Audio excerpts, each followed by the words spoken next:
was a lot of feedback. Yeah, Wow. That was a lot. We're having some feedback issues tonight, so just be warned. Anyway, hello and happy Friday. It's good to see people showing up. I love it. Let me see who's here so far. Tiffany, Shauna, Bob. Damn it, Bob. Carolyn. Everybody's popping in. This is great. Love it. Hey, JD. Good to see you.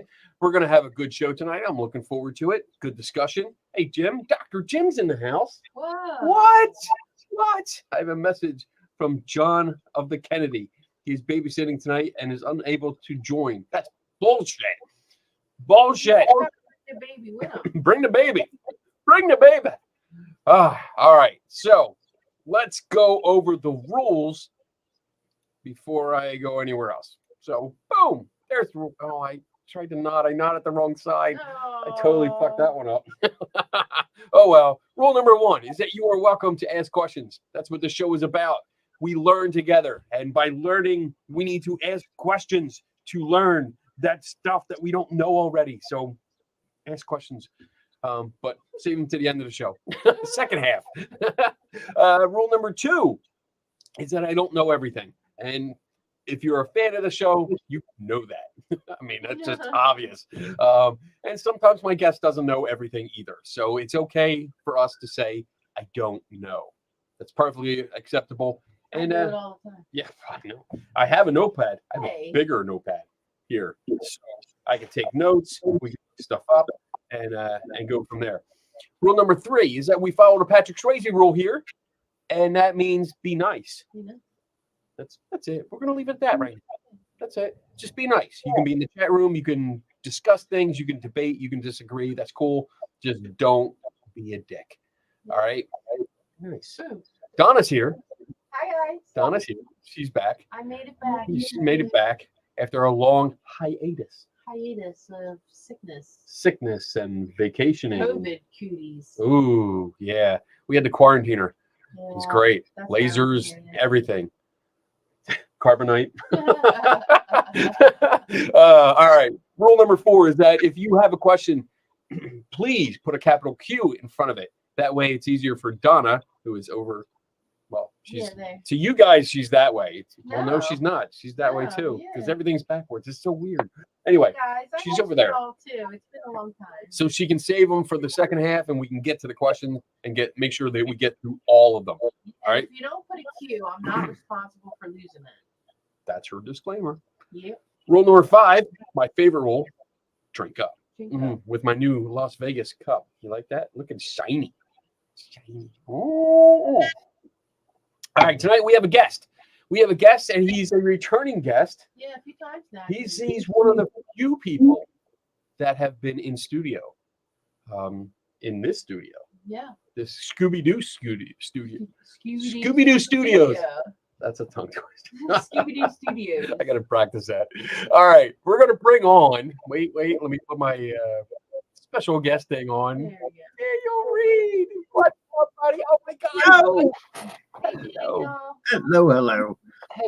Hello, my friend. It's good to see you again. It's good seeing you. It is. I know. You look more rested than you did the last time I saw you. The last time I saw you, you were walking down the hall in the Flamingo, and you were just knackered. Yeah, I was so beat. By the time you saw us, we were already like 3 or 4 days in. And I was already tired. And I was like, I'm running around, making sure everything's working, helping out wherever I can. And it was chaos. But it was fun chaos. It was fun chaos. I did. I enjoyed myself. My wife, she walked me around Vegas until my knee hurt. And so I was limping all over the place. Not hard. Who's got a need for Reed? Wow, that's a good one. What was your before we get into our main topic? What was your favorite part of psychology? What was your favorite? What was your let's say favorite. What was your favorite part, and what could have been better? Well, okay, so the favorite. Well, okay, I have 2 favorite parts. three actually. Oh. One was the fact that Registration. I was enjoyed the- the stuff I didn't think that I would. Like, for example, the disgusting, the presentation on disgusting stuff. Oh yeah. I saw that and I thought, this isn't going to interest me in the least. And then I actually listened and I was like, that dang, this is cool stuff. This is good stuff. And that happened with a couple of the presentations that I thought, I'm not going to like this. And the next thing I know, I did. And so that was a really cool thing. The second cool thing was just looking over. I was standing there and I looked over and Richard Dawkins was standing beside me. There's Richard Dawkins. Yeah. And so yeah, that was really cool. You know, that's one of the things, like, you never know who you're going to end up next to. You're just going to walk in, you're going to stop, in a minute or so after listening to somebody talk, you might just turn your head and look down the row and see, like, some celebrity or somebody you've been listening to forever. Right. It's amazing. We did that our first time.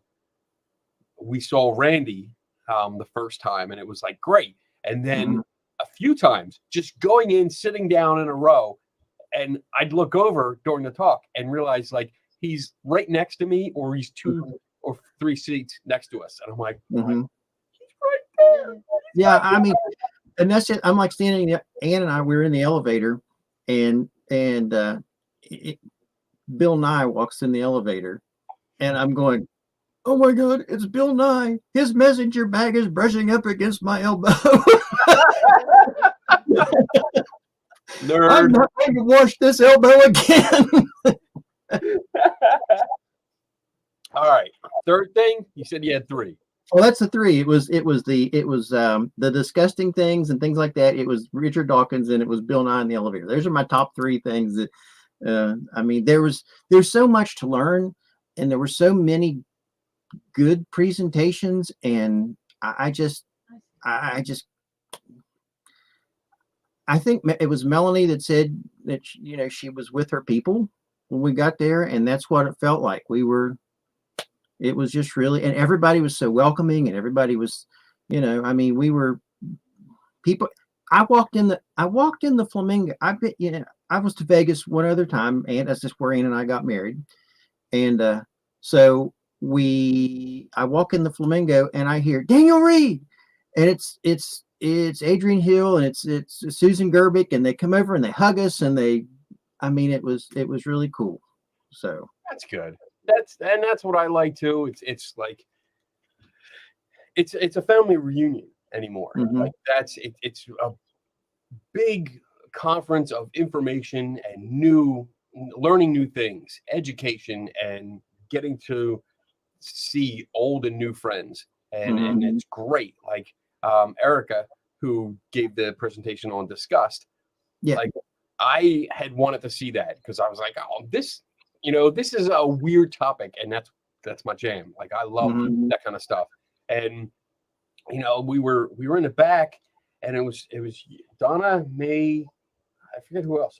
Melanie was there. She popped in and kind of photobombed us. But there were a few other people, and we're just chatting in a circle. And Erica, I didn't recognize her. She's standing like a little bit outside of our circle, and she's almost like waiting to see like if she could get included. And I was there. I was in that circle with you. Yes, I was standing there. And she came in and like introduced her and said, "Oh, great, like come on in," and it was very inviting, and everybody just wanted to talk to her, and she had a great time. I talked to her a few times after that, and like she was like, "This is great. I love coming here," and it was good. So I'm glad you had a good time. I did. Definitely something that we want to do more and more. And hopefully we'll see you there next year too, because it's just going to get better. So was there anything that you would change? Yeah. Anything I would change? I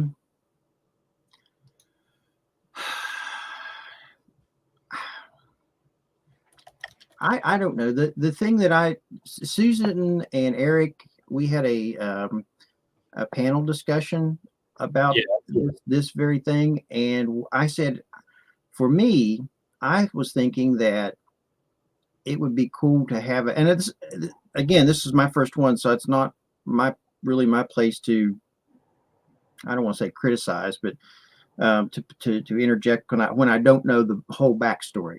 But I said it would be really cool if they had them in different cities across the U.S., big cities like in Philadelphia with the convention hall there, or different places, because I thought maybe you could get more people if it weren't so far away from them. So if you rotated it around.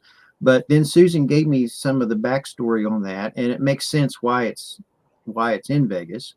But I also said that, it might be such that people would get habituated to Vegas and be like, it's Vegas again. Yeah. Or like, Yeah. I mean, it's probably the cheapest place to hold a conference. That's what I think that's what it is. Mm-hmm. You go to all these other places, and they used to do conferences all over the place. Because I've seen the T-shirts down in the basement when I go rooting through boxes and see what free stuff can I steal. thinking about it. But I think, I think they're toying with the idea. So maybe we'll next see it in the few future. years. Yeah. Hopefully. Well, like Tennessee, bigger cities where people could go, but it would give maybe a different flavor, and it wouldn't be so cost prohibitive for people to go if it were in their neck of the woods. So Right. Right. But I think you run into the same trouble, because once you go to a different city, it's good for the locals, right, that can drive back and forth and don't have to worry about staying. But then when it gets into anyone that still has to fly in and stay, you're still having all that expense. Plus the nightlife. It's like, if you don't want to go to the conference, or you don't want to go to a part of a conference, right, at least in Vegas, there's tons of shit to do. There's all kinds of stuff to do. All kinds. I mean, just sitting at a bar watching the people walk by, that's entertaining in itself. I could do that like 1 or 2 or 5 nights, just watch the people. But all right, so we're here for a reason. We have a topic tonight. You wrote an article recently for Skeptical Inquirer magazine, and it was in response to another article. So the article in question was from Elle magazine, ELLE. It's I guess it's like, it looks like a fashion magazine or something like that. I don't know. Don't know. I don't know. I have the article. Susan actually, and I forgot it. She actually gave me. It was there at her table, and she was going to give me one of the actual magazines with the article in it. But I have this that I printed off, but I don't have the actual magazine, which is okay. Right. So they had an article. It was published October 12th of this year, and the article was titled, "Mediums Are the New Therapists. A seance can salve your pain. Does it matter if it's a scam?" And I was telling my wife before we got on the show, like, I didn't actually read the subtitle. I had read because when Susan Gerbic, because she's quoted in the article, when she shared it, I just read like the bulk of the article. I didn't actually read the title, and I saw that, and I was like, that's starting to piss me off. I don't like the way that's phrased. That sounds like a very biased, like, hey, does it matter? Actually, it goes back to the question we always ask: what's the harm? What's the harm? Yeah, it did. It irritated me. So what can you tell us about it? Well, so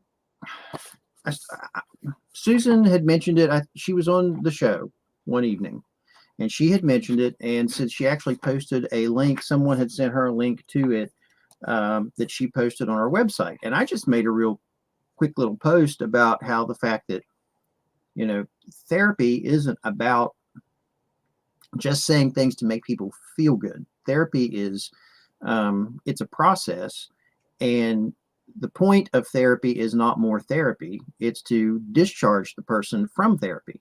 And so she said she really liked that and was going to use that quote. And I thought, well, I'll just expand on it. And so I took that article where she is quoted in it, and it's really weird how they use her quote to support their point, if that makes sense. So I got her quote in front of me. Right. She says, it's heartbreaking. Susan Gerbic says of such seances.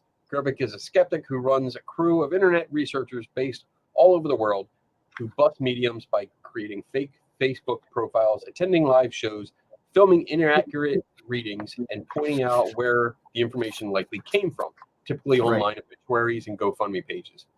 She got into debunking business as a hobby after reading Skeptical Inquirer magazine, and attending events run by famed psychic medium disbeliever James Randi, and says she continues this work because she receives emails constantly from women, and it is all mostly women.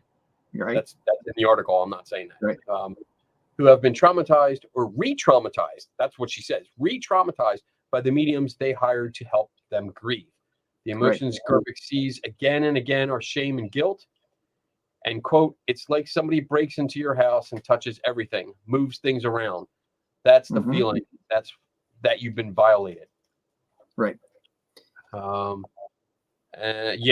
I think that's it. Is that what you were talking about? Yeah. So they use that, but then in the article, they talk about these fraudulent mediums and the people who are scam artists. But then it goes on to talk about certified mediums, ethical mediums. And yeah, so I'm like, okay, so who certifies these people? And so I pulled up this other article that we've talked about, the possible effects of bereavement of assisted after death communication during readings with psychic mediums, a continuing bond perspective. And so it lists the folks in here who do like the Windbridge certified research medium, these people from Windbridge who put them through this certification process. And so they're supposed to be very ethical because of the fact that they're certified and everything. So I think when I read that, I was like, let me certify them. Let me ask them some questions, or Jim Underdown. Let's send them to him for certification and see how that turns out. I want to add too that a while back I started looking into that, the certification process, and from what I read, and so this is basically just remembering back from when I was doing it, because this was like probably a year ago. I was looking into them. The certification was not whether or not they were actual mediums, but how accurate the readings were. So they had to have like 2 phone calls, and they breaking up. had to where they did 5. They used it, and it's bad weather here this evening, so I'm probably going to be a little fuzzy. Okay. But yeah, it's just absolute. There's no substance to what they're saying as far as their certification process goes. Yeah, it was more like we're not going to see if you really are psychic or mediumship, or if you can talk to the dead. It's how accurate the readings are, which is a completely different test to me. I mean, because I can. If you give me an idea, I can start giving you vague statements too that might be accurate. And if you're just basing it off of that, you're not actually basing it on whether or not they are speaking with the deceased, because that would entail more, like, I guess, more testing than just your grandfather, I think, is passed, and they want you to know they're fine. Like these they like what you've done with your hair. Yeah, stuff like that. So I didn't find it very accurate. I didn't find it very legitimate. It was like, how good is a cold reader? How good is a hot reader? You know, like, this is the kind of stuff that I'm seeing. And so I didn't really take that into account. Well, I didn't take that as an accurate kind of testing. No, I thought it was kind of shitty, to be It- honest. and they talk about one of the articles that they reference. It talks about, it gives a definition of a medium, a mental medium, and a physical mediumship, and it talks about, you know, what these people do as if it is a given that it's real, that it's verified, that it's Right. and it's not. It's I just it I it just infuriated me. And then when they said that, you know, it's as effective as going to a therapist in the end, and basically saying mediums are the new therapists and they can do the same sorts of things, I was like, no, they can't. It's not So the same. tell us about that. Like, well, first, what kind of background do you have, just for people that don't know you? Okay, so I have a bachelor's degree in, well, it's interdisciplinary studies, but it was behavioral science. They were forming a behavioral science degree when I was going through the program. And so before it became behavioral science, it was an interdisciplinary studies of psychology and sociology. I waited, I forget, a bachelor's or something or other in that bachelor of science in behavioral science. So, and after that, I worked manager. I worked at West at that point in time, it was Weston State Hospital, which is now the Trans-Allegheny Lunatic Asylum. I was a behavior technician, a behavioral analysis technician. It's been too long. I can't remember my exact title back then. But anyway, I observed behaviors in the patients, and we did behavior modification plans and so on and so forth. So I'm trained in behaviorism as well. Behaviorism. And so then I went on and got a master's degree in counseling. My goal when I graduated from there was to go back and teach. And so I ended up going back to the college, which is now university, but I went back to the college where I graduated from, and I ended up teaching classes in psychology, abnormal psych, human growth and development, death and dying, theories of personality was one of the big ones, human sexuality was one, that I can't remember, general psych, I taught that as well. And then I ended up doing my doctoral work. I didn't finish my doctorate, but as part of my doctoral work, I ended up teaching some classes at the university in ethics. Was one of them, and again in human development. And the ethics class was ethics specifically in counseling. Okay.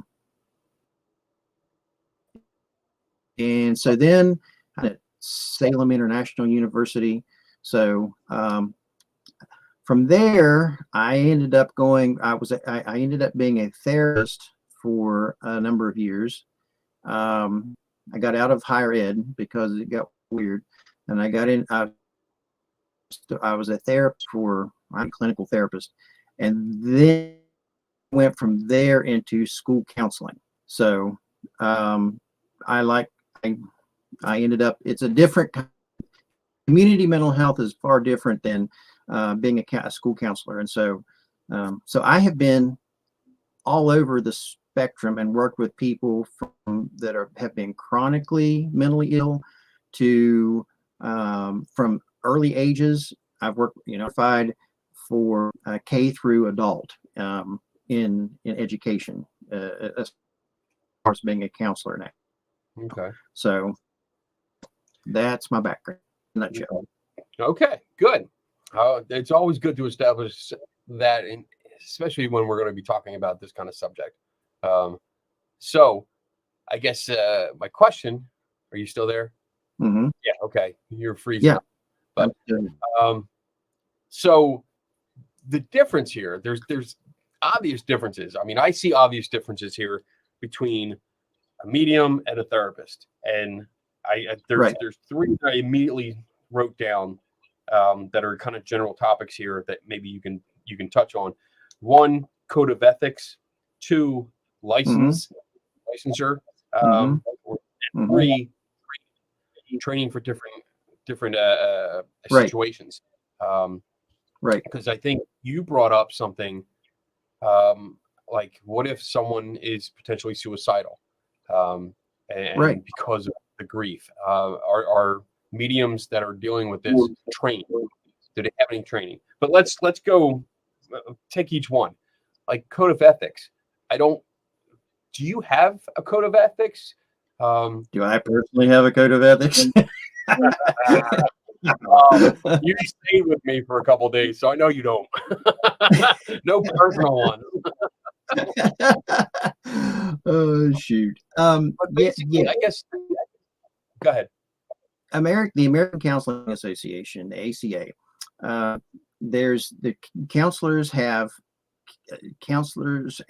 a code of ethics that they have to abide by. For example, you're not supposed to have dual relationships with people. You're not so I can't ethically counsel my friends. I have to, that because I have that dual relationship. You can't be an objective counselor and also be someone's friend. You can't, you're not supposed to lend your clients money. You're not supposed to sleep with them. You're not supposed to do all these things. There are situations that come up that you have to wonder about. So, like for example, if a person's in an abusive relationship, the law says you will do this. If someone is suicidal, the law says you will take these steps, X, Y, and Z.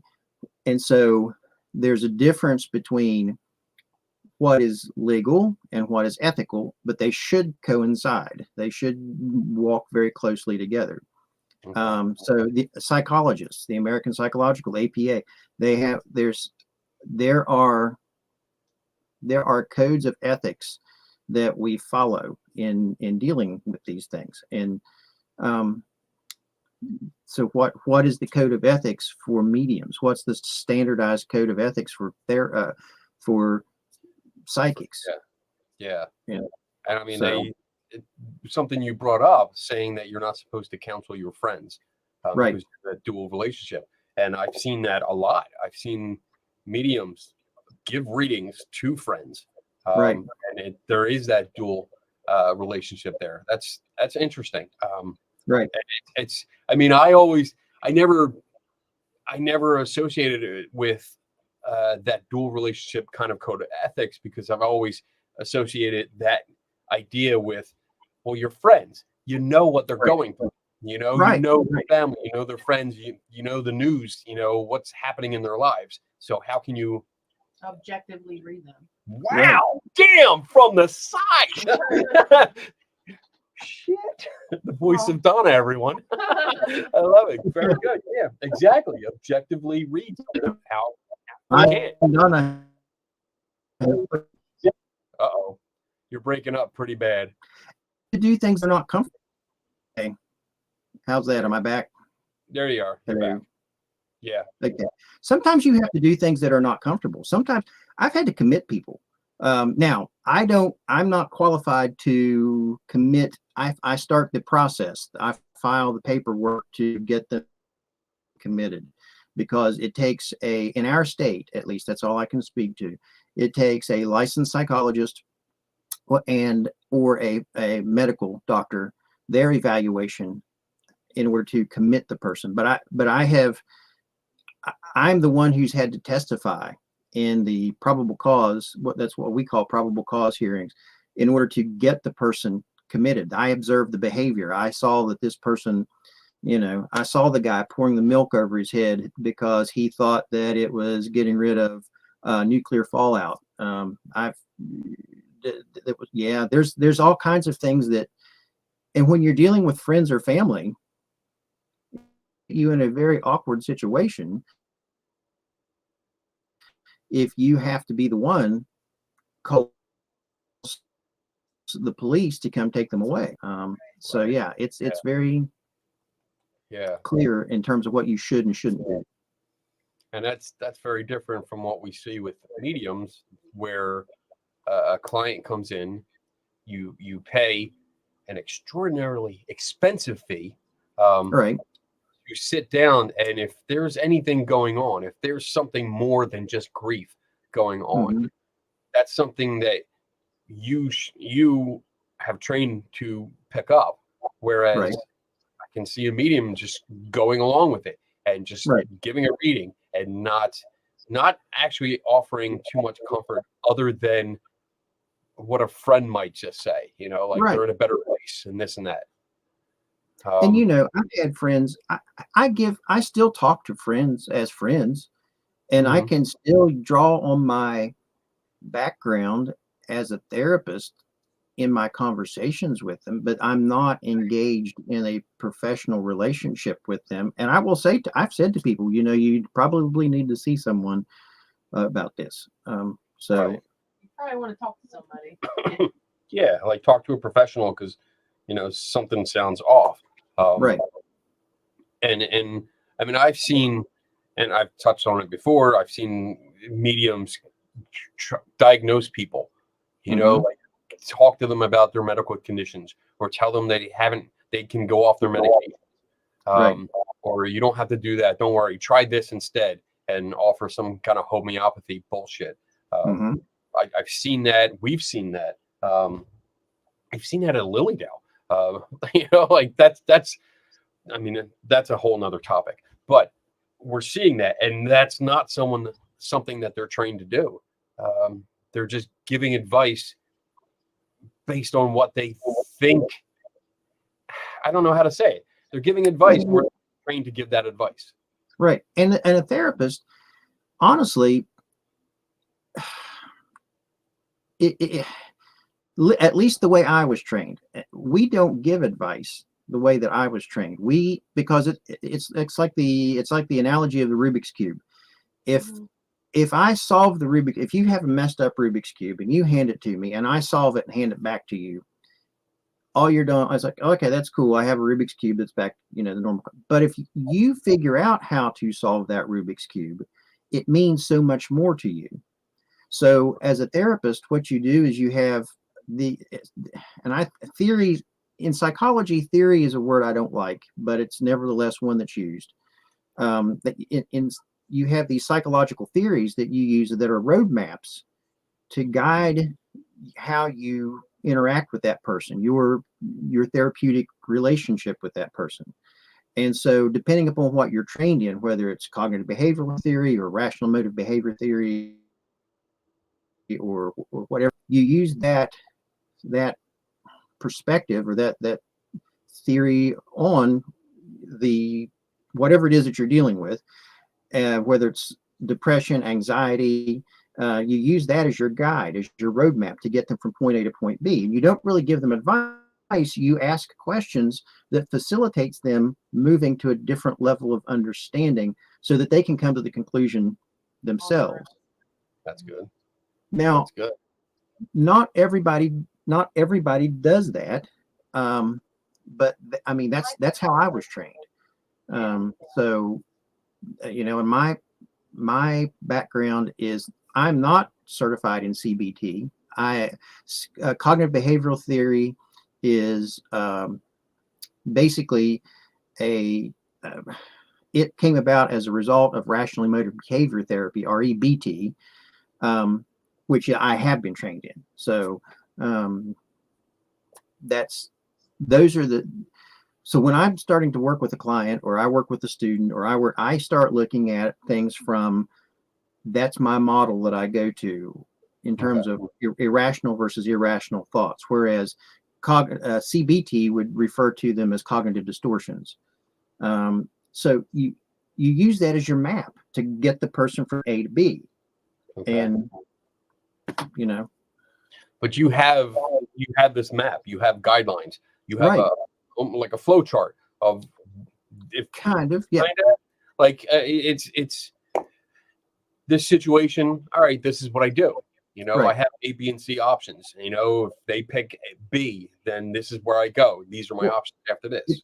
if they tell me they're depressed, okay, so I go back to Star Trek. Mr. Spock says, Whatever. I know, man. Old Mr. school. Spock says that there are people, it's infinite diversity and infinite combination. People are very much alike, people are somewhat alike, and people are very different.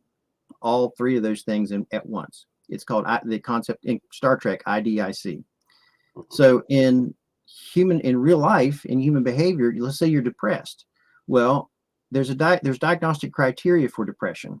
So if you go to the Diagnostic and Statistical Manual of Mental Disorders, DSM, it's up to number 5 now. Yeah, I have it back there. Yeah, I have it Okay. back there. So if you go to that, you'll see a list of criteria for depression. Okay, so in order to be diagnosed as depressed, you meet those specific number of those criteria. Okay, that's all the same for everyone. Now, when you get into people are very similar but not exactly, so you've got very, very much alike, but then you've got they're somewhat alike.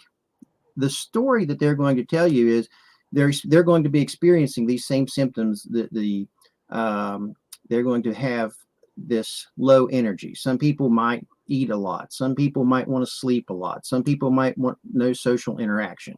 You know, those are those types of things that you will see happen. Then you get into the idea of where they're not alike at all. You might be depressed because you had someone pass away, or you might be depressed because of things that are going on with your job. Those are distinctly two different ways that a human can become depressed, and all the variables over here are different.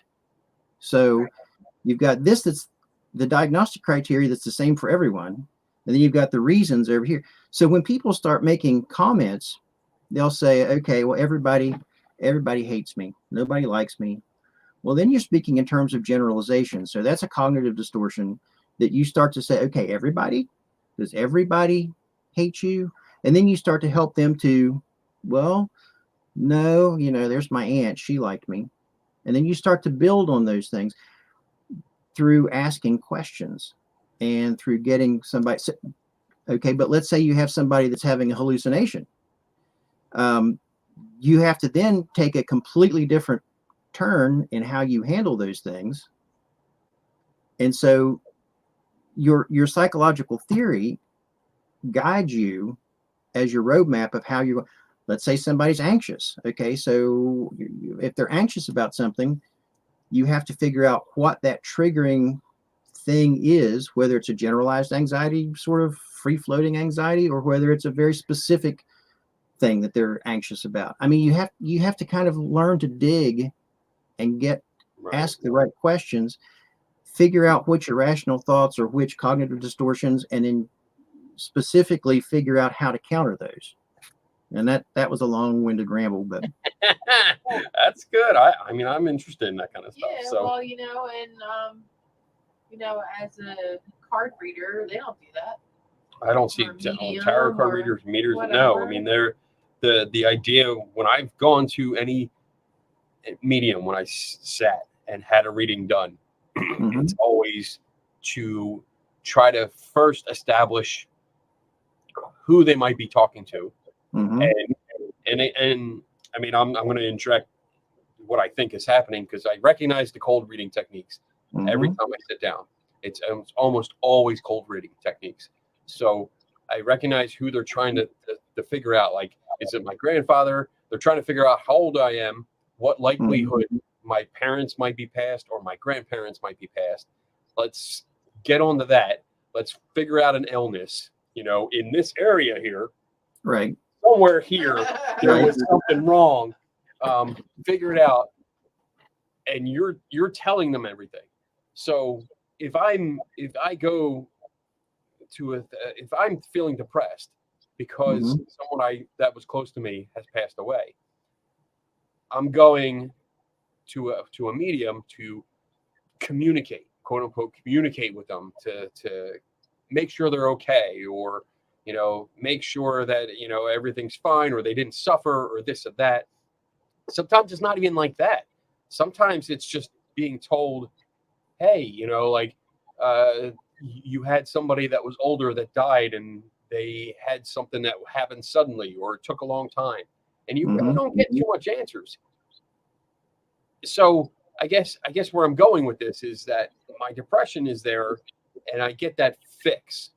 Like, that's how I see it. You go to a medium, you get a fix where it's like, oh, I feel good right now. I know they're okay, and I'm gonna go home. I'm gonna be high on life right now, because I got to talk to, and I'm not gonna try and sound morbid here, but like, I talked to my son that passed away. I talked to my father that passed away. Something like that. But what happens in a week or two? When it starts to wear off? Or a year when you have unresolved grief issues or complicated grief issues. I want to ask you about that. What's complicated grief? Okay, complicated grief is when you are experiencing the symptoms of grief, that sadness, that emptiness, and so on, that deep sadness and for a longer period of time. So, like, the lady that I used, that was the taught death and dying, taught it to me. That I had a class in that, and then I ended up teaching it after she retired. She would say, I got through this in. She was also the person that gave me my first subscription to the Skeptical Inquirer. So she was special to me. Yeah. So she would say that if a person is experiencing unresolved grief after a year or more, there's an issue. So, like, say, for example, shrining. Shrining is something that people do. They won't change anything. So after the person dies, you can't move anything. You can't change anything. If you pick up thing, oh my gosh, it's the worst possible thing, because if that was their favorite book, or if that was, and it was, that's where they left it. They do this shrining. That's a like symptom. Like, if a parent doesn't change like a child's bedroom. The child's bedroom, right? Everything's the same. Okay. Right. Or a child doesn't change their parents' bedroom, or sell their house, or I actually knew someone that his wife's purse sat in the same spot for years, like 2 or 3 years, sat in the exact same spot. So that's unhealthy. That's unresolved grief, and that's complicated grief. And so there's that deep emptiness that people feel, and it goes for an extended period of time. And my question is, what do mediums do to help people resolve that? Just telling somebody, oh, they're listening, they're watching over you, and they say that they're feeling that they're happy and that they want you to be happy. Okay, good. But what does that do? Cognitive distortions or those irrational thoughts? It doesn't do anything. I mean, some people will argue that it helped them in that moment. Just because you've helped them in that moment, just because they think they feel better in that moment, and I think maybe Tiffany said something there a while later, just because they feel better in that moment doesn't mean that they've actually resolved and are healing. So all right. So when it comes to something else, licensed, like, are you licensed? Yes. Okay. No. It depends on how you look. It depends on how you look at it. In the state of West Virginia, when you can practice as a clinical therapist under a bigger organization. So my practice. So when I was a clinical therapist, I worked in an outpatient clinic, and so what they did, take people out that have graduated, and then they would work you through so that you could be licensed. So what happens is the people who are working toward licensure, if you can't be a therapist without a license, you can't You know what I mean? So, Okay. so the thing is with school counseling, though, I have a license as an educator that has a certification in K through adult. So I'm a licensed school counselor, but I'm not an LPC. I'm not a licensed professional counselor. I practice as a clinical therapist under an organization that allowed for those, and the state laws allowed for that. So I guess we can actually go and say this is still regulated. Like even if you're not licensed per se, absolutely, it's still regulated.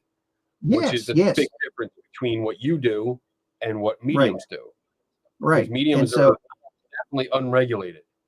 Right. And I could lose if I did something untoward where I did I could lose my license as a school counselor, because like at this point I'm and there's a difference between counselors and therapists. You can call yourself a hypnotherapist. You can call yourself whatever.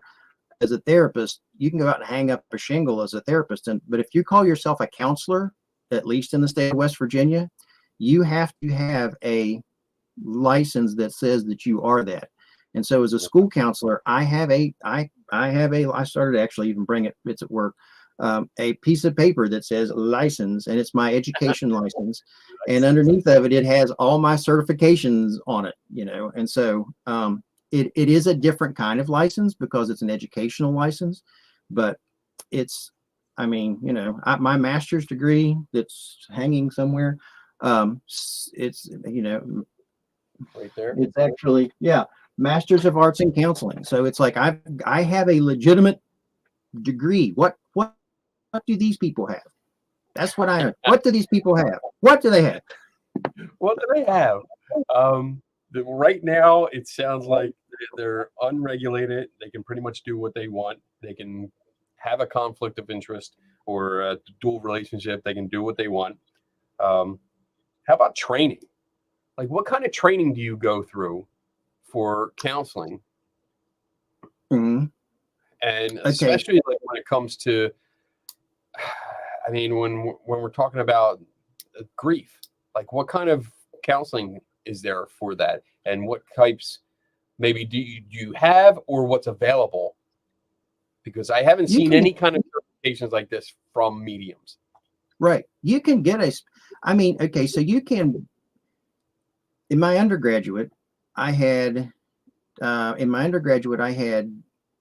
entire class in death and dying, and the process of that one goes through as the person who's dying, and as being around like people who are doing the work of counseling those people who are being supportive. With a bachelor's degree, you can offer supportive counseling in some of these agencies. So with that though, there are it's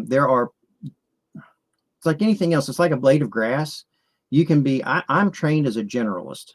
And so I have a little bit of everything, but it's like a blade of grass. So like this could be abnormal psych, and this could be developmental psych, and this could be working with grief, and this could be addictions and substance abuse. So as a generalist, I cut off the top of all those. But as the more training you get in those specific areas, it's like plucking the blade of grass out. And so you can go as deep as you want. There are people who do their doctoral work specifically in grief and grief counseling and grief, the psychology of grief. So you could go as deep with it as you want to. In terms of working specifically with people the bereaved and the grieving, we have different classes that you take at the graduate level. The lifespan, well, they call it different things. It used to be human development. Now it's I guess it's lifespan development now. But the psychology across the life across all areas of life. The Passages is a good book that Oh talks yeah, about. I have that. Yeah. Um, So, yeah, I have it over there somewhere. I've and read through it. so the issues that you face at different points in life, and you look, and so if you want to specialize in grief counseling, you can do that. If you want to specialize in addictions counseling, you can do it. If you want to specialize in, relationship, like sexual relationships or things like that, sexual disorders, you can do that. Um, it just, it, but you can't practice outside of your field of competency. So, like psychologists, so you met Chris, my buddy Chris. He's a licensed psychologist, and Chris, he can, he will probably die if he knew I was on here talking about him. Um, he can't commit people. He doesn't feel comfortable with the training that he's had and the background that he has in doing commitments and putting people in the hospital. And so his licensure for his psychology license precludes that as one of the things that he can do. So he is not certified to do that, to put people to do commitments on people. As a generalist, when I was trained as a generalist, I would see people for various things, but when it got beyond my level of competency, then I would refer to someone else. So if we had someone specifically with an eating disorder, I could work with them up to a point, but then if it was beyond what I was trained to deal with, then I was like, oops, I've got to refer this out. So, Right. So I don't know. Did I answer your question? I don't ever see that happen with mediums. I don't No. ever see them go, you know what? I can't do this. You should go to some other medium Right. and pay them to listen to what you're saying. Yeah, they just have bad days. They say, "Oh, Yeah. go home and think about Go it." home and if the medium's wrong, they usually say, "Oh, go home and think about it, and it'll come to Mhm. you. Don't worry about it. Right. You'll fit the pieces in together."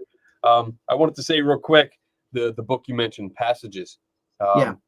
This is a great book, and I learned about this from reading. Oh my goodness, it's a different book about psychic mediumship, all the tricks, cold reading.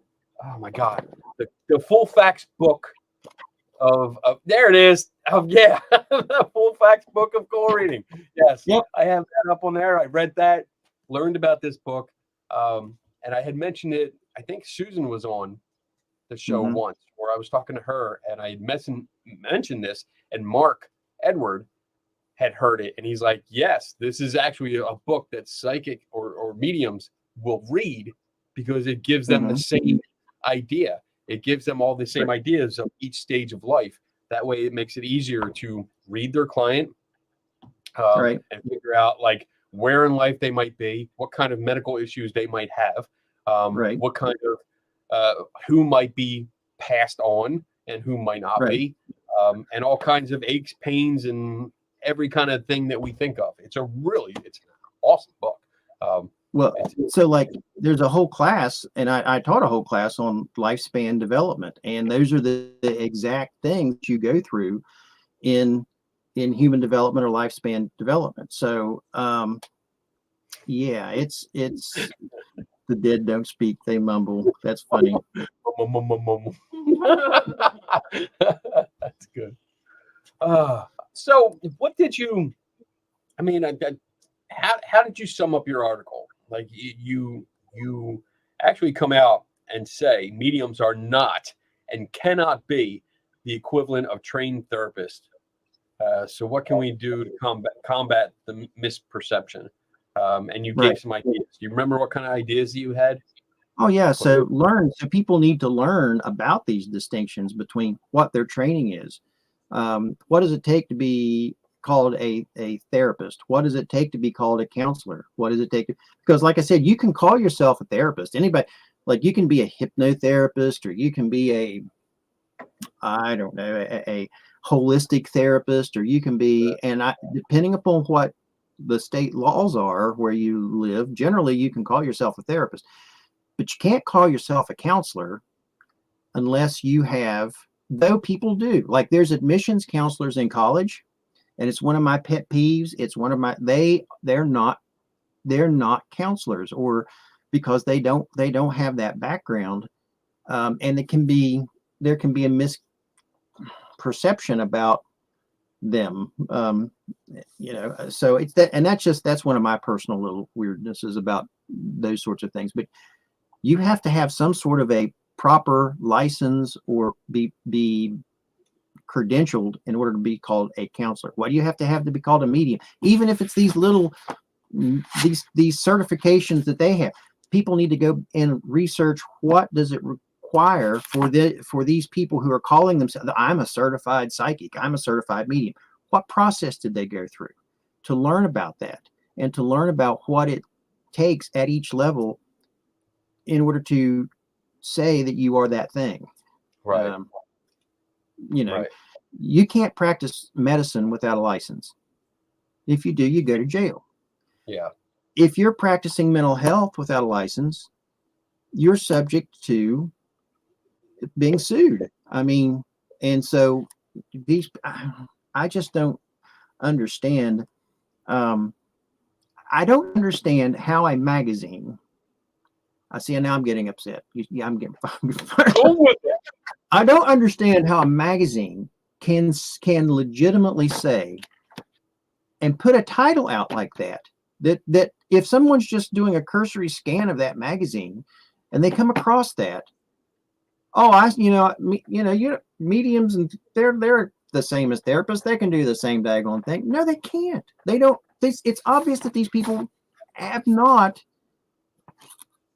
done the research to say this is what is involved with both of them. So I got to calm down now. Yeah, that's good. I mean, we're just about an hour, so we can take our break, and then we can come back to do questions.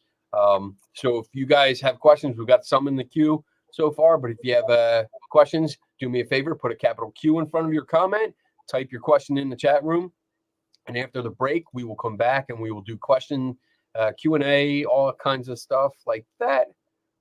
Just babbling now because I'm trying to find my video.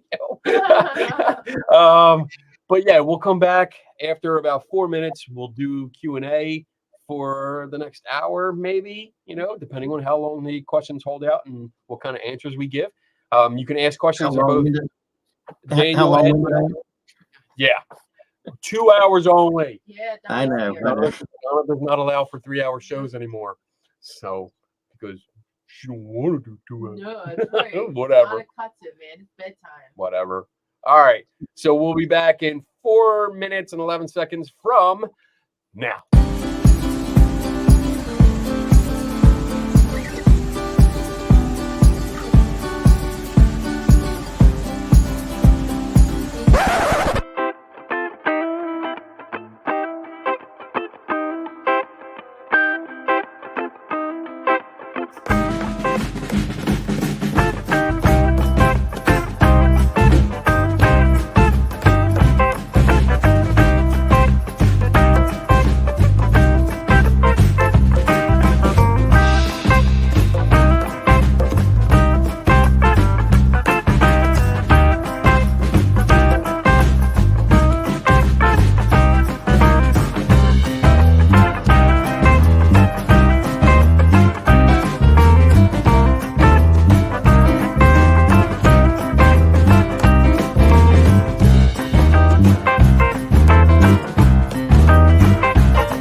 Oh my! Now he's doing tarot readings. Oh, Yeah. because no one can ever read him. I got my DSM-5 out. Yeah. Yep. Good Read stuff. up on Now what's wrong with you. it changed dramatically from the DSM-4. Yeah. It was it's more medically model driven than psychologically driven, though people would probably argue with me about that. But there was a huge push with the to adopt the medical model perspective and things with the DSM-5. I wanted to, before we go into the questions, I wanted to briefly touch on at least part of this study Mhm. that we both have. Now, I've brought this up before in another show, but this article in Elle magazine referenced, well, it mentioned a study. Right. It didn't actually reference it. It didn't reference anything, which pissed me off. It mentions like a paper. It mentions like some medium or something, but there's no actual citations, so we don't know who they're talking about. Susan says my volume is quiet. Is anybody else having a problem with my volume? I hope not. Anyway, can you hear me good? I can hear you. Yeah. Well, that's what's important. Well. So I went through it, and it was a bunch of pages. And basically, the title of it is The Possible Effects on Bereavement of Assisted After-Death Communication During Readings with Psychic Mediums, a Continuing Bond Perspective. And I read through it. I didn't get a chance to do a deep dive into everyone that's cited here. But one thing really did stick out to me. I mean, it definitely is in favor of mediums doing the therapy work, but that doesn't surprise me because it really comes from like one of these institutions that certifies mediums. It's the Winbridge Certified Research Medium. Yeah. So it comes from them. That's for me, and I might be going out on a limb here, but that's almost like tobacco companies doing their own cancer research. You know, like, oh, does it cause cancer? No, not really. It's fine. You know, smoke it. Not at all. Not at all. But one thing I really wanted to touch on here was the limitations. Yes, absolutely. So on the back, it has limitations here. And I'm going to read this to you. It says the participants in this study were self-selected to include individuals who already held a belief that a mediumship reading could be helpful and were therefore predisposed to finding the experience beneficial. Participants' reports of their experiences of grief were retrospective. This methodology cannot control for inaccurate and or incomplete self-reports due to false memory impressions and memory loss. So basically, what I'm reading there is everyone they already had the belief that it was beneficial, and we're just picking the people that already had this belief. How is that not a fucking biased paper? Exactly. And I mean, it says clearly, it's in the first line, it says, should not be viewed as demonstrative of an effect. I mean, they acknowledge. It's telling you right there on the box. Yeah. Don't take us seriously. Like I don't know what else to say about that. And to leave that part out, like if this is in fact the study that the author of the paper was, or the article was referring to, I think that's just shitty work. I don't think that, I mean, maybe it's an oversight. Maybe she just didn't see it, but or maybe she just read the title and the abstract. But still, like, if you're going to use it, like I make a habit of, if I'm going to include a reference to a paper, I read the paper. Right, you know, exactly. I go through it. I don't just read the abstract. I read the conclusion. I read the methodology. I want to know how they did it. I read the limitations because I want to know what couldn't they account for? Right.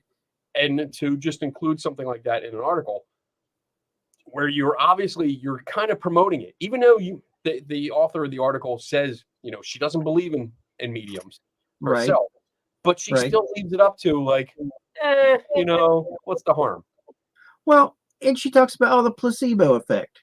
Okay, let's talk about the placebo effect. When you use the placebo effect there's guidelines, there's ethical guidelines for the use of the placebo by physicians. You also have to have informed consent. You have to say, oh, by the way, some of this stuff that we're going to be giving you are sugar pills, or it's a saline solution, or you're not what you don't. You have to be made aware that you're possibly being lied to in the I mean, not really lied to, but you have to have informed consent that, okay, yes, you guys can give me sugar pills if necessary for this study, or you guys can. So, yes, placebo effect is a real thing. So is nocebo. Nocebo is a harmful effect that is derived from something.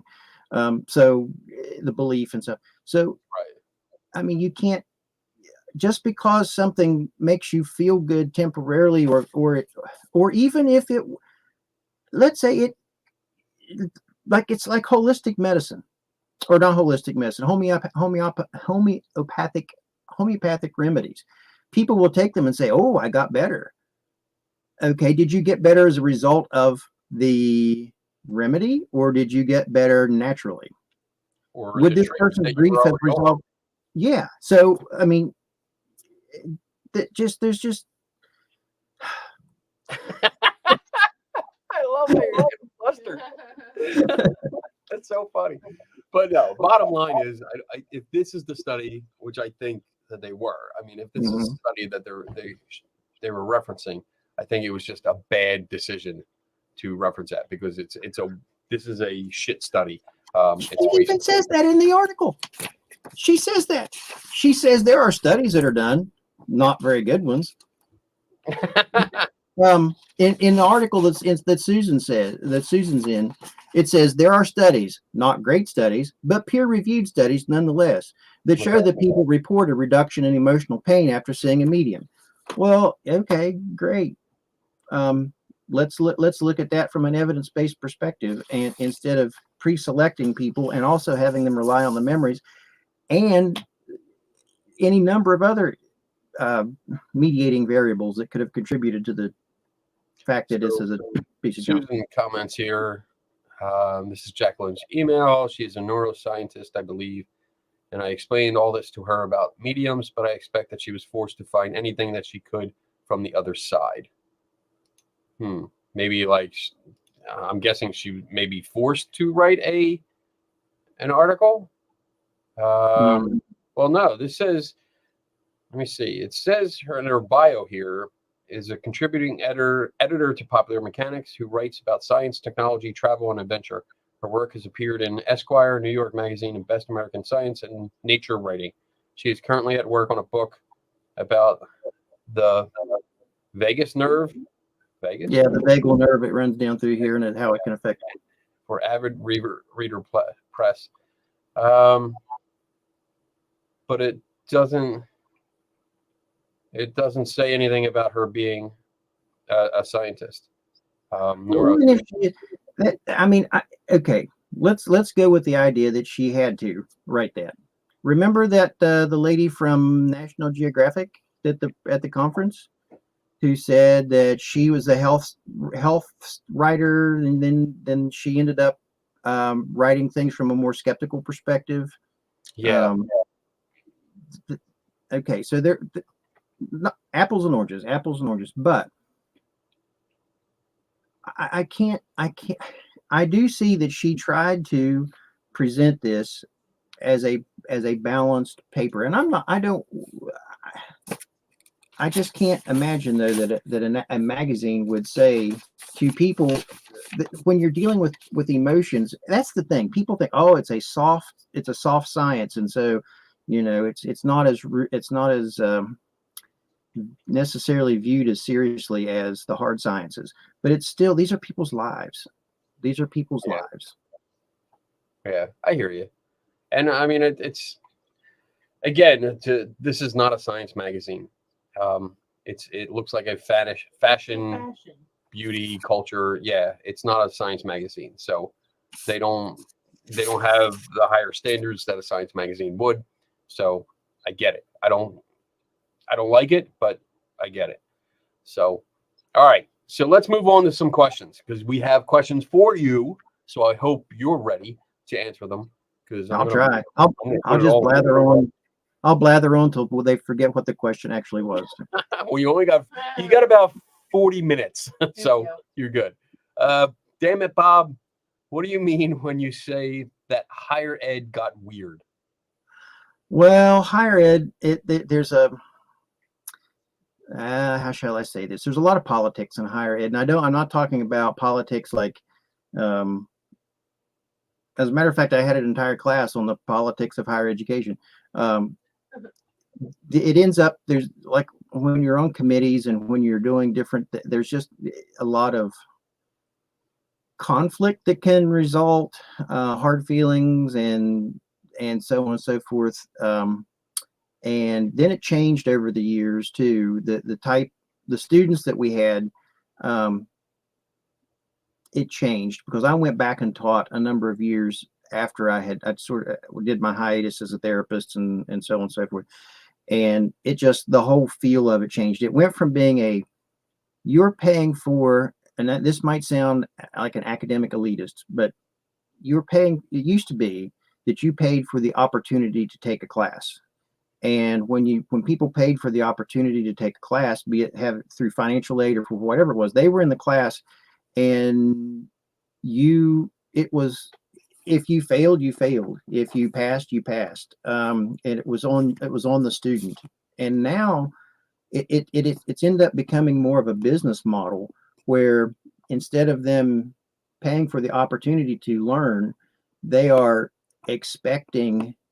It's, at least it was my experience. I don't want to speak for everyone, but it was my experience that it seemed like there was this expectation. Oh, I'm paying for this.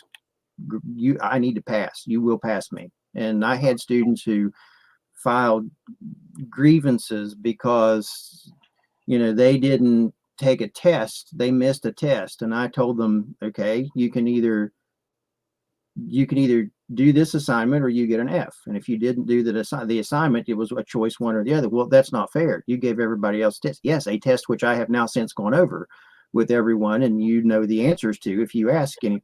So this is an alternative assignment. Well, I don't want to do an alternative assignment. Well, that's what I'll file a grievance. Okay, file your grievance. And so they did, and it just got a lot more of that over the years. And it's just, I just got tired of it. Among other things, there were administrative things that I didn't agree with. So I went from a public 4-year college, which is now a university, which they offer master's degrees now and so on and so forth, to a private university later on. And it was totally weird and different. Like private universities have a whole different mindset because they are a business model. You are to get kids in there to fund the place, as opposed to the public model, which gets more money from, the state and whatnot. Yeah. Cool. All right. There you go, Bob. I think he said, yeah. Oh, I'm sorry. Yeah. Overruled me. But yeah, he sees what you mean now. So, all right. I'm sorry. Go ahead. Put that question up. Adrian Hill, what's up, Giggles? Adrian, she is my buddy. Mindfulness appears on most therapists, including psychologists, websites as advertisement for one of their services. Is there a more precise definition of mindfulness that therapists use versus what you see in the wellness communities? I smile. Well, I know that we in the Jedi Order use mindfulness to be mindful of everything going on in the universe, but that's just me. Go ahead. Okay, so I go back to my friend Chris. I wish I might be able to find his quote on mindfulness. He actually defined it quite well. It's basically thinking about your thinking.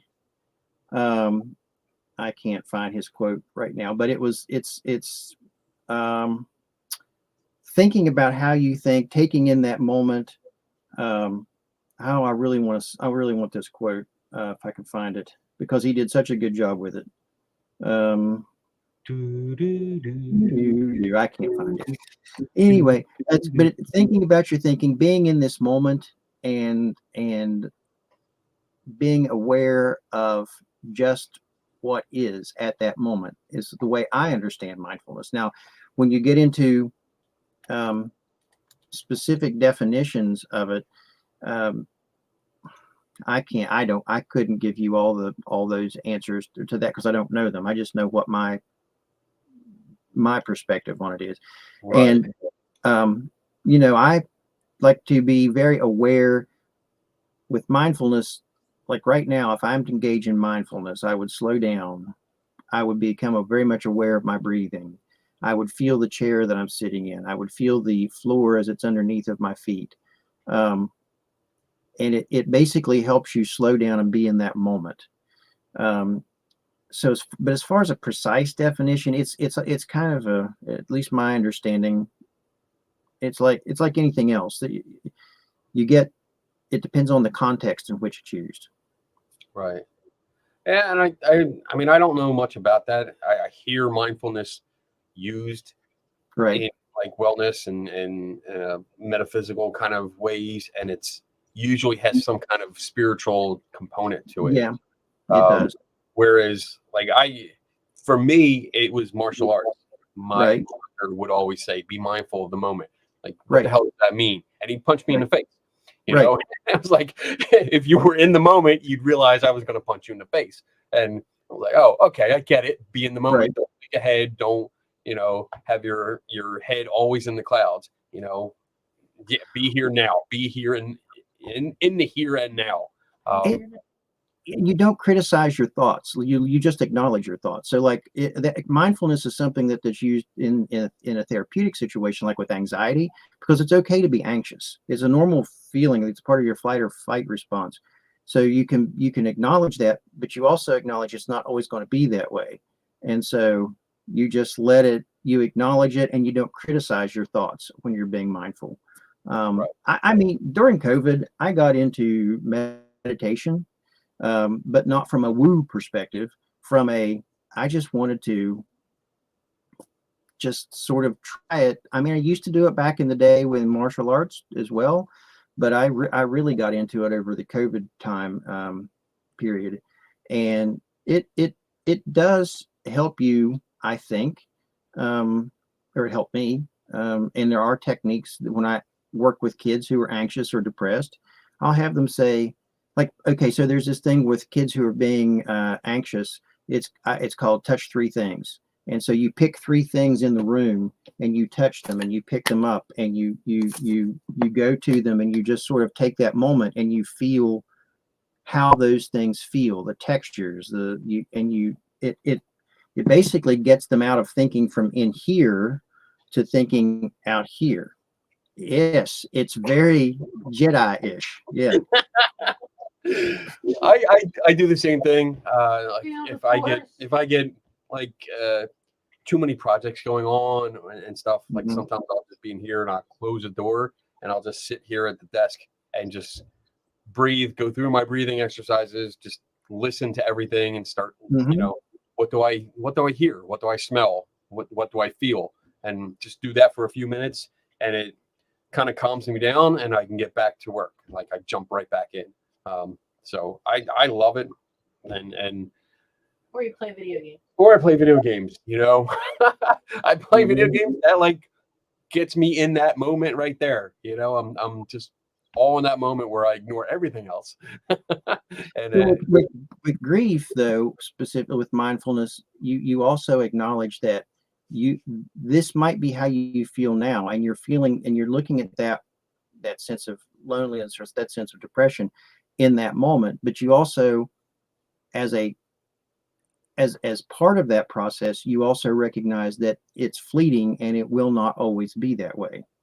Those right, feelings will change. You will be happy again. You will be sad again. You will be hungry again. You will be angry again. You will be there's that acknowledgement as far as my understanding of mindfulness in this treatment modality. So Cool. All right, moving on. What else we got? Okay. What are you laughing at? Oh, All right, okay. Tiffany. Why are you laughing? I can't. Why are you laughing? Say it now. No. Everyone wants to know what you're laughing at. It's almost like my therapist saying, "Oh, Kenny will do that again." That's Don't- right. See, don't worry about it because I'm just going to do it He's again. gonna do it again. That's right. That's right. You know, I do something you don't like. Don't worry, it's going to happen. He's gonna do it again. It's Get used to it. Just going to happen. It's inevitable. It's going to happen. Accept it. Move on.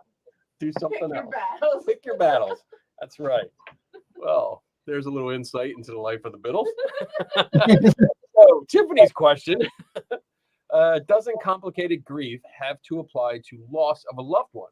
Could it apply to grief about something like loss of who you could have been, or is that a different concept? What could have been? What if? that's a deep question. It is.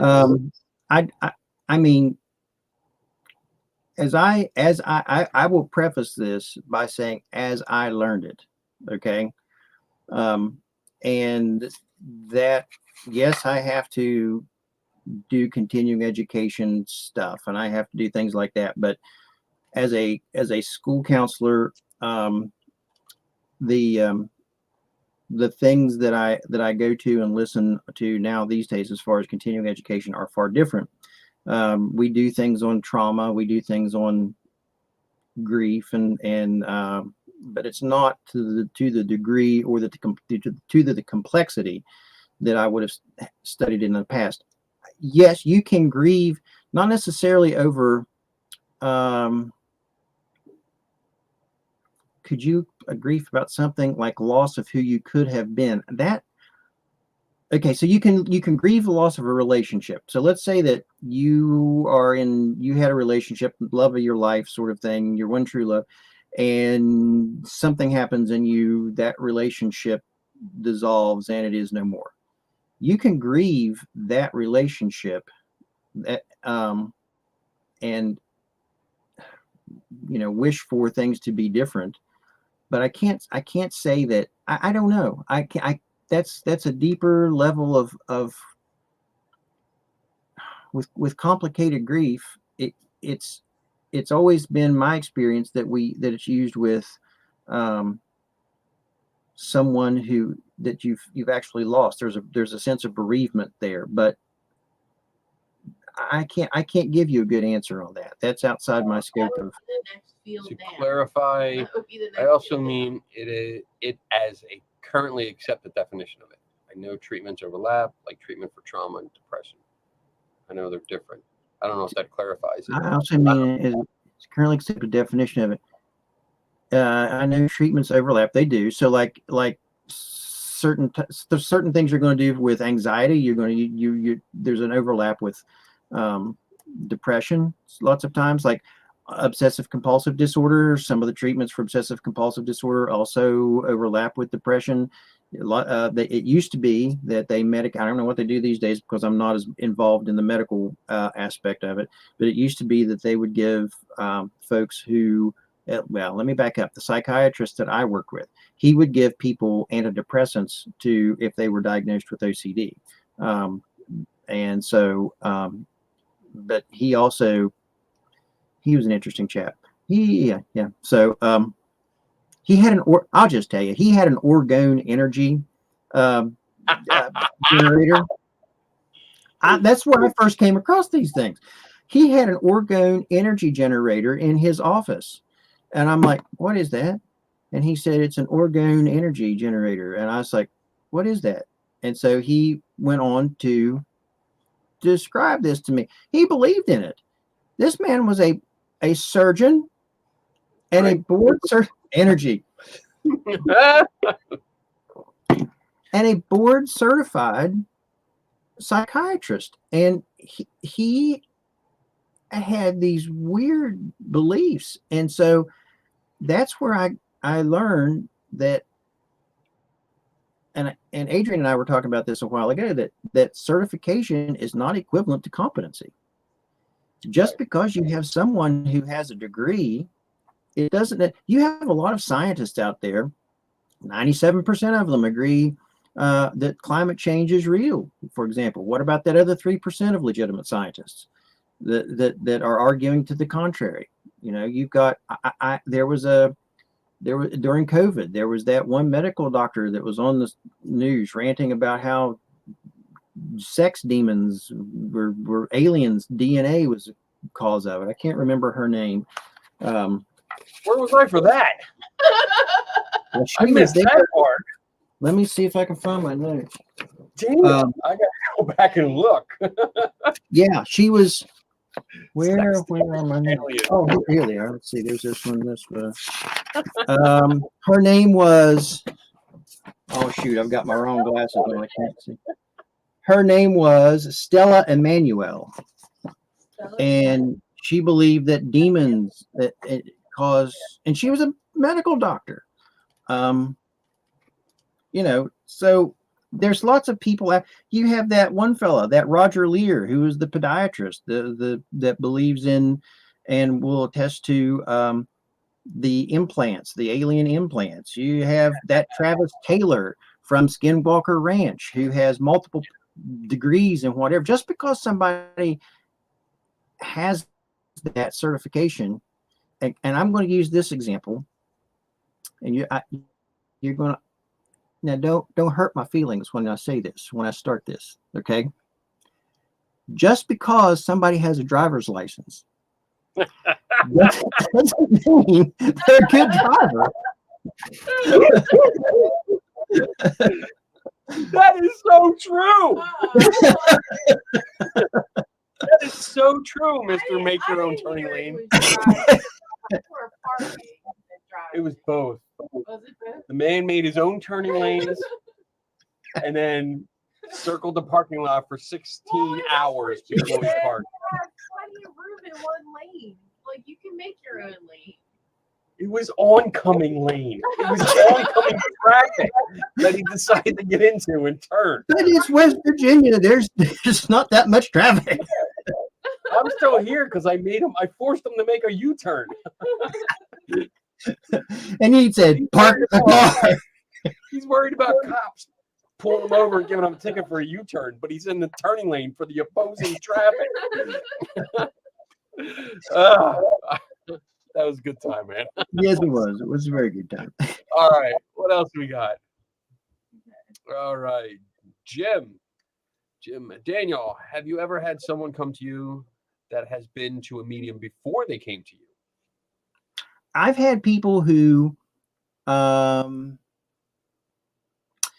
I've had people who have a strong belief in witchcraft, tarot, astrology, and things like that, that had people come to their house and tell them things. I had a whole family that practiced witchcraft one time. And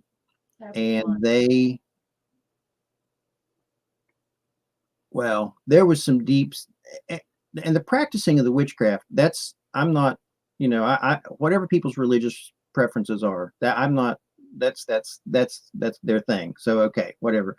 But they saw spirits and they saw things happening in their house. That there's the part of me that is the skeptic, and then there's the part of me that has to be the clinician that's also the skeptic, that says how much of this is maybe a result of either they're lying, number one, attention-seeking behavior. Number two, that's not always my first default, but number two, is it possible that it's what they refer to as mood congruent psychotic features, where they have psychotic breaks that are consistent with whatever their mood is. So if they're depressed, if you're down in the dumps, you can have a psychotic episode where you're hearing voices that, if you're severely or profoundly depressed, and you get to a certain point, you can actually have auditory hallucinations. Auditory and visual hallucinations are very rare, but they do happen. I've had people who have had people come into their house to do a cleansing when they came to see me. But see, I, as a therapist, I don't try, and I have to be. I'm very careful about not forcing my perspectives on other people.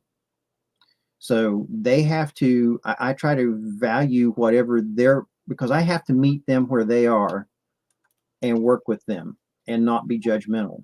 And so when these people were telling me about, the spirits that were in their house, in the back of my mind, I'm going, okay, are they lying? Are they, Right. All of them in there can't be having a psychotic episode like this. But they genuinely had these beliefs, as some people do. But as far as someone who'd actually repeatedly gone to a medium before they came to see me, no, I can't say that they did. But as I said, I had some people who had people over that told them things. I had people that came to their house and did cleansings and things of that nature. So, Okay. but Fair the other thing I have to read, I used to do, seriously, I have these tarot cards here. Now these are for the magic tricks and stuff and such that I used to do this stuff. I used to think that I studied tarot cards. I studied astrology. I never considered myself to be a medium or a psychic. But I did tarot card readings for people and legitimately thought that I was doing stuff, like telling them things. And I asked them questions about, like, I knew I was, on one hand, I knew I was doing cold reading, but I didn't really realize it, because if you pick up the, here we go, the Eight of Swords. If I pick up the Eight of Swords, the lady's blindfolded and she's walking through. It's like, so there's a challenge. There's something that you feel that if you turn both, there's no right answer. Sometimes you feel as though that you're in a position where there's no right answer. If you turn to the left or if you turn to the right, you're going to be hurt in some way, or there's going to be a consequence. And there's this. It indicates to me that there's a female that's involved with this, and she has dark hair. I mean, that's the kind of stuff I would do, but not realize that I was doing cold reading. But then later on, I was like, yes, I am doing cold reading. But then I would say, no, I'm not. I'm just following what the card says. Right. And so you can delude yourself into thinking that you're doing something when you're really not. You're really engaged in the act of cold reading, but you're reading it off the card. You're taking what it says and you're projecting that, you're telling them that, and then they're connecting those dots in their mind. Right. Mm-hmm. You're pretty much you are ad-libbing a Barnum statement. Yes. And then there's, like, this is a book. I would sit around and I'd study this book and I'd make notations and so I would remember things that it said in here about these specific cards. And so I would use these vagaries and genuinely thought I was doing something profound when I was just being a dumbass, so. Wow, that's That's something good. new we didn't know about you. Yeah. Thanks for sharing. I mean, I can relate. I mean, all the ghost hunting that I did so many times, like, I told people things that I probably shouldn't have. I thought they were true. I didn't have any proof. I said that I could prove it, but I didn't know what proof was. I really didn't know what evidence was then. So, in my high school yearbook, we used to do the senior prophecies. They would do where, it was all in jest, but it was like you were going to, this person was going to be the CEO of a Fortune 500. Right. Well, mine was Daniel Reed will be the Nostradamus to the stars. And I mean, so, I did all this stuff, and I've done it from the perspective of a magician, like watch me pull a rabbit out of my hat sort of magician. I've done it from the perspective of legitimately as a student of the occult. And then I see it from the perspective as I've grown as a skeptic. So, Right. So when they talk about ethical mediums, I just wonder if these people have deluded themselves into thinking they're actually legitimately doing these things. That doesn't make any difference, because they're still doing things that they shouldn't be doing, because they can hurt people. People's lives are at stake. What if you have someone who's suicidal, who's contemplating committing suicide, and that medium has told you, oh, okay, it's okay. They said they're happy on the other side. They're doing well. And so then you're thinking to yourself, I can see them again. Fighting. And why fight it? Why not go over and join them and be happy with them? I never thought about that that way. I mean, there's any number of things that these people are playing inadvertently, but ignorance of the law is no. As if you're driving down the road and you're in a turn lane and you don't realize that's a turn. I mean, ignorance of the law is no excuse. If you're going 70 miles an hour and the speed limit is 50 miles an hour, the cop's going to pull you over and give you a ticket. And if you say, well, I didn't know, he's going to say ignorance of the law is no excuse. So these people who are doing these things, they need to, I don't know, they just need to educate themselves. And there needs to be, and that's one of the things that I say in here. If you know of someone who's actually going to a medium, you have to be very careful when you start talking to them about it, because you can do irreparable damage to your relationship with that person. So you have to be very careful. But it just frustrates me as someone who has been on all sides of it. Anyway. Here's a quick follow-up question for Daniel. Daniel, what was the moment you realized you were not a reader? Oh, I don't know. Because I did all this stuff for so long. I studied astrology, and I did. Okay, so there's a fella who came up to me. When I was in college, it happened somewhere between high school and college and my college years. But even in my college years, I still did this stuff for the fun of it, as as a mentalist sort of deal. But I didn't tell people at the time that I was doing cold reading, and I actively knew at that point. Oh, okay. And one point in time, I was involved with an organization on campus, and they were trying to do a fundraiser. And so they were like, what can people do? And somebody said, well, he can tell fortunes and do palm reading and stuff like that. And I was like, yeah, sure. I could, and I did it from my perspective as a mentalist, but I didn't tell people I was being a mentalist. I just did my stuff.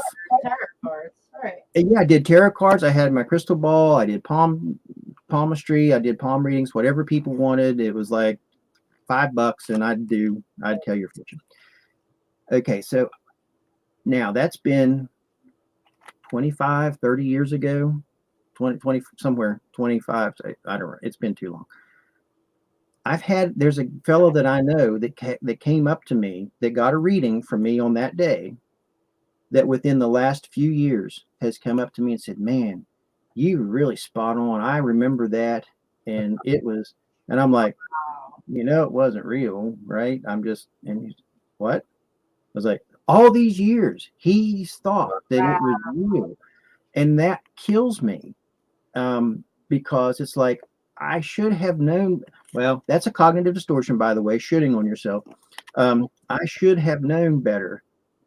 But I didn't think anything of it. It was all in fun. And, here I am now trying, I guess, making amends for things that I did at that point. I hear you. But all right. Yeah. Moving on. A couple more questions. We're getting there. We're almost at the end here. Adrian Hill, Giggles is back. She is so much fun to just hang out and just talk to, and Yes, once she is. giggling, love it. Have you considered reaching out to the journalist that wrote the article? Maybe convert her, like what happened to Rena Raphael. That's the lady from the wellness the journalist.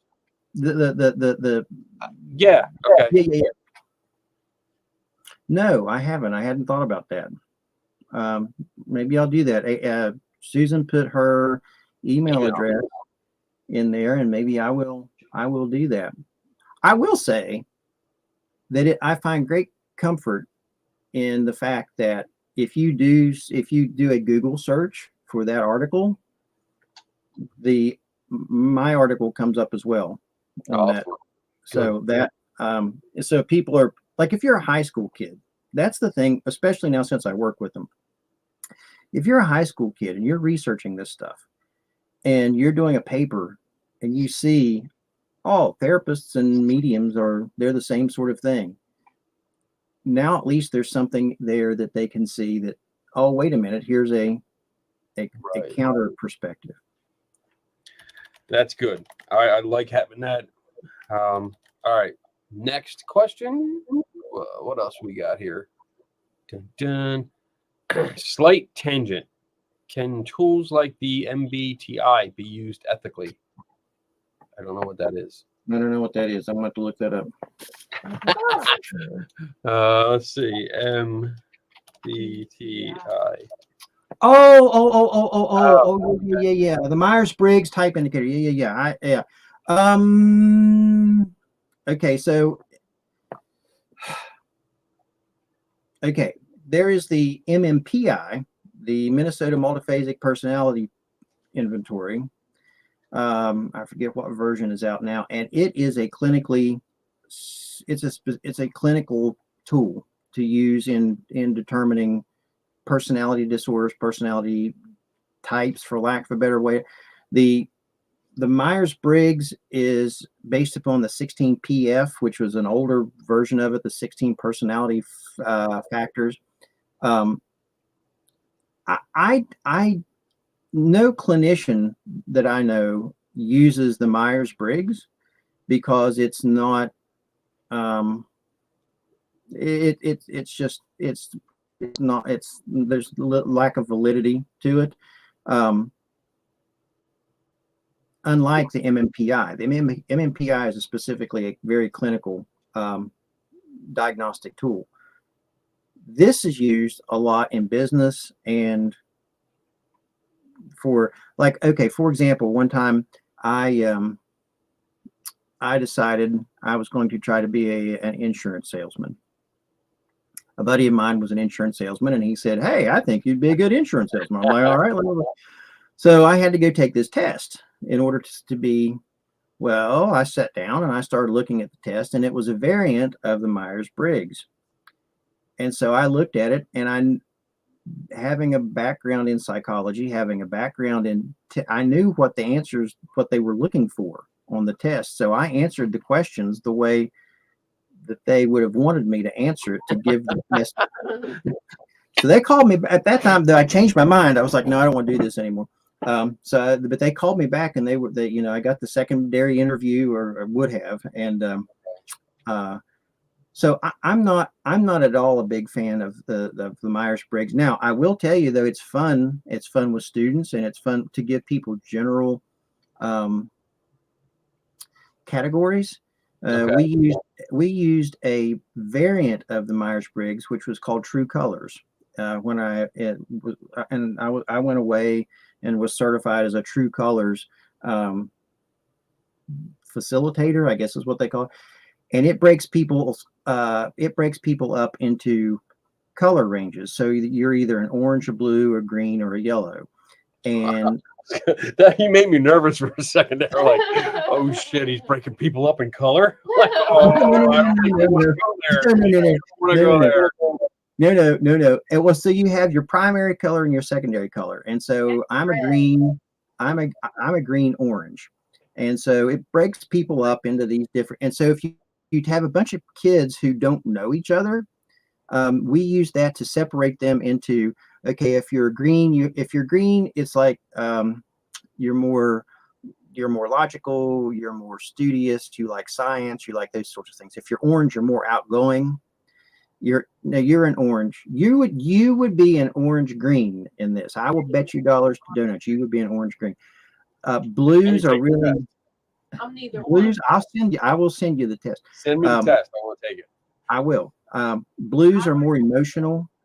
So you get people separated, and then they're like, okay, I have somebody that I can identify with and I can connect with that's like me. And so in those sorts of situations, can it be used ethically? I think if you do it with something like that, but you're not making any presumptions about treatment, or you're not making, if you're using it to get people to connect, that's one thing. If you're using it to label people and be divisive or trying to make some sort of a personality determination for a clinical purpose, no. So that's my take on it. Cool. What was the name of that test again? True Colors. True Colors. There you go. True Colors personality profile or test or something like that. True Colors. We're going to do it. We're going to figure out what color we are. That's something wrong. All right. I see your true colors. Oh my God. And I would play that. I played that when the students were coming in. I would play "So That Your True Colors Shine Free." So, Oh my goodness. All right. We got another question. You're welcome. There you go. Cat Mac. That's cool. Cat Mac. Why do you think people go to mediums instead of therapists? Is it because they want a quick fix validation, or is it an access to therapist or is it an access to therapist or cost issue that is a hurdle? well, see, Because I can't speak for everywhere with this, with respect to the cost. I know that insurances, okay, so like I could only bill certain insurances because I wasn't licensed as an LPC. And so there were only certain insurances that I could bill through the company. Medicaid and Medicare people, we could bill Medicaid and Medicare. The issue for that, there was also a sliding fee scale. So we looked at their income and determined what would be, based upon their income, what would be an appropriate fee to charge. So when they start talking about cost, yes, it does. Some people have to pay out of pocket and they don't have insurance, they don't have Medicaid or Medicare, but in some cases, those sorts of things can be written off. There's certain organizations that will do that. Department of Health and Human Resources will help people pay for things. So if they're going to pay for a medium anyway, isn't it like an offset? It's probably going to cost you more for a medium. Yeah. So I mean, it will for your therapy session. But the thing with the medium is that could also fit more into their worldview than a therapist, because we are very clinical. It's like, you walk into an office and there's the secretary and there's all this. It's a specific. As a matter of fact, we talk about the professional environment that helps to facilitate people's perceptions. The environment, if it's a professionally laid out environment, that helps to facilitate the therapeutic alliance with people. If they think that if you come into a place, so basically that's sort of a placebic sort of effect. If you want to say, if they wanted to go there, this looks like I ought to be doing well, so I'm going to start. Maybe I'll do better when I come here. But as far as the cost, I mean, some of these people, I saw an article. This woman, she's a pet psychic, and she's charging like $500 an hour. I wish I had. And she's got like a 7,000 person waiting list. Now, my God, $500. that's a lot of therapy. Yeah. For I your mean- dog. For your dog. Yeah. I mean, we were talking. We should take Rummy to a We were therapist. talking before the I'll show. be Remy's therapist. If you want to pay me $500, I'll be Remy's therapist. Okay. There's a psychic that I talk about. Well, psychic medium, Reiki master, all kinds of shit. But I talk about her during my presentations, and she charges $300 for an email. And with that email, you get one clarification. So if you don't understand what's in the email, you can only ask one clarifying question. But that's $300. And it was close to that. It was like $290 or something for an hour-long reading with her. And I mean that's a lot of money. That's a ton of money. I'm more pissed off about the $300 email because I write like 15, 20 emails a day, you know, answering questions and you know, looking at people's pictures and videos and stuff. I wish I was getting $300 for every email. Right. I wish I was getting $100 for every Right. email. I mean, that would still be a buttload of money, but I don't understand. Like with this question, why do you think people go to mediums? Because they want a quick fix. I think both are. Well, I think the quick fix is part of it because it's easier to go, especially because you can go with friends. You can go in with friends. You might actually know the medium.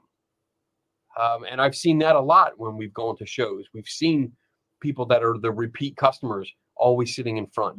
And there's a reason for that too. But I think when it's cost, I don't know if it's a cost thing because I think it would be cheaper to go to a therapist because insurance does cover it. Or But even if you don't have insurance, it'd be cheaper sometimes than going to a medium. But when you're talking like if you have money to go to a medium, you should have money to go to a therapist. That's what I'm saying. Right. So I think maybe it's part of the quick fix is because if you don't have to go for an hour, you don't have to get an email. If you can show up, like some of the conferences that I go to, if you show up and you get a 20-minute reading, it might be $40. And I think people can justify that for it. It goes into that addiction idea that I was talking about. Your quick fix is $40. You can do that. It's something that you can afford. You can do it. It gives you that feel good feeling for a couple weeks for only $40 instead like of the big blow up wrench that I bought. I'm gonna get a good fix out of that. Donna got her fix from buying a 12 or 14 foot It's a 10 Grinch. foot long Grinch. Oh, he has a sled Halloween. and Max is driving it. And Max is good news. It wasn't $40. I'll tell you that. Don't worry, you guys can see pictures of it. You can follow You'll me see on pictures. Facebook. Don't worry about it. The other thing is that sometimes it can take a while to get into a therapist. That's Because there's so, I mean, there's so many things right now. It could be a month. It could be a month and a half before you can actually get in to see a therapist because they're so booked. And I think that speaks to the fact that we need people who are more people who are being trained and qualified to do these sorts of things. Now, and it can be longer than it can be 2 months to get in to see a psychiatrist because depending upon how it's all structured. So I mean, it could be, but at the same time, I'd rather. I mean, this is my, putting my perspective on what people. I'm shooting on myself. People should or do. There's shooting and there's masturbating. If you should. Whoa. I know we dropped some F-bombs, but this is still a semi-family show here. Okay, but seriously, that's what it's called. That's Albert Ellis called it. He called it shooting on yourself or masturbating. You should, when you keep saying you should do this, you should do that, or you must do this, or you must do that in order to be a fulfilled person, or these people should be punished because they're evil, or they, those are, which are in CBT, are cognitive distortions. So, okay. All right. Hopefully that answered the question. Thanks, Kat. Yeah. What else we got? We just have one quick question from Dr. Jim about the book that you guys held up. So I did put the link to Amazon in the chat room. I hope you saw it, but Daniel's got it there. I think there's the cover. Cool Facts Book of Cold Reading by Ian, right? Yeah, Ian Wallen. Yeah. Awesome book. I mean, it's a wonderful book. I love it. I've read it 2 or 3 times now, and it's just so much good information in it. And it has stuff in there for practicing, like using cold reading in business practices, or using cold reading in law enforcement. And it there's little nuggets in here, criminal profiling, and it's got all kinds of good stuff in it. All right, is that it? Are we good? Look at that. We're right at like 2 hours. Bam! Damn, I got you. Damn. So, if people want to find out more about you or see your work, where can they go? Well, you can go to www.danielareed.com, or where I catalog my adventures and stuff and such. You can, of course, look me up on the Skeptical Inquirer website under the authors. Yep. You can go to our, which is really cool. We've had according to Tim, we talked this week, we've had a 300% increase in the traffic on our West Virginia Skeptic Society webpage. So you can look me up and all in the group and what we do and so on and so forth at westvirginiaskepticsociety.com. Awesome. That's cool. All right. With that, I think I only have 1 or 2 announcements. Next week is Thanksgiving. Next week is Thanksgiving. I am being forced against my will to take time off. So there probably won't be a show next week. I think I'm actually, it's a fun show. We're like sick of doing the kitchen. With Thanksgiving and stuff like that, because we also just bought a house. For everyone that doesn't know, we bought a house up here in Buffalo, so we're here to stay, and we started ripping the kitchen apart. We decided to rip it apart. So just like figure it out. I got nothing to do tonight. Let's just start ripping the walls down. So that's going to be my next week, but I'll probably be in and out of here. So if anybody knows an electrician, plumber, we might need help before I burn it down. But besides that, come on up. Besides that, I have nothing this month. Next month, December 15th. If you're in the Buffalo area, it's the winter solstice. So the Western New York CFI branch is hosting the winter solstice. It's an awesome party. If you look on the Western New York Facebook page or website, you can find out all the information. It's catered. I think there is, if you're not a member, there's a small fee, but it's little, and it's a good time. We had a really good time last year. They have food, they have activities. You get the tour of the building. I'll be here, and I'll actually be giving tours around. And you can see the museum, the things in the museum. Yes, you can. Even the new stuff. The new stuff. And there's also a little display by Daniel Reed. It's still up. I haven't gotten rid of it yet. Yeah, we actually got more display cabinets. We got a whole bunch more, and we're working on different kind of displays. Susan offered to come up and help us tile. Come on up. Come on. We got a spare bedroom. By January, that's probably a perfect time for tile. Yeah, come on over. You can stay with us for a little bit. And see the snow, because we don't have much snow down here. Yeah, I like it buried as long as you don't have to go anywhere. And there will be December 13th. I'm supposed to do, I don't know if this is a live show or a podcast, but I'm going to do an interview on a podcast called Sasquatchers. So it's about Bigfoot and stuff. So it'll be interesting. I don't do too many of those. But we'll see what it's about and what we're going to do. And then keep looking for new information, because starting in January, we are going to be doing lectures here once a month, maybe more, surrounding the eclipse, because the eclipse that's happening April 8th of 2024, we are dead center in the path of totality here in Buffalo. So we're going to have events going on throughout, and then the day of, we're actually going to have big events out in the parking lot, inside, and like catered and all kinds of stuff. So it's going to be a fun time. So if you're in the area, feel free to come out, hang out with us, and we'll see, like, for many of us, a once in a lifetime event. Yeah. So cool. with that, that's it. I got nothing. You got anything? No, I got No? nothing. Okay, we got nothing. Happy Daniel, Thanksgiving. thank I you got for nothing. being with us. I appreciate you hanging out, talking. Oh, look at that, West Virginia Skeptic Society. Nice. I like it. I like it. Oh, I love the goose. Look at that. That's cool.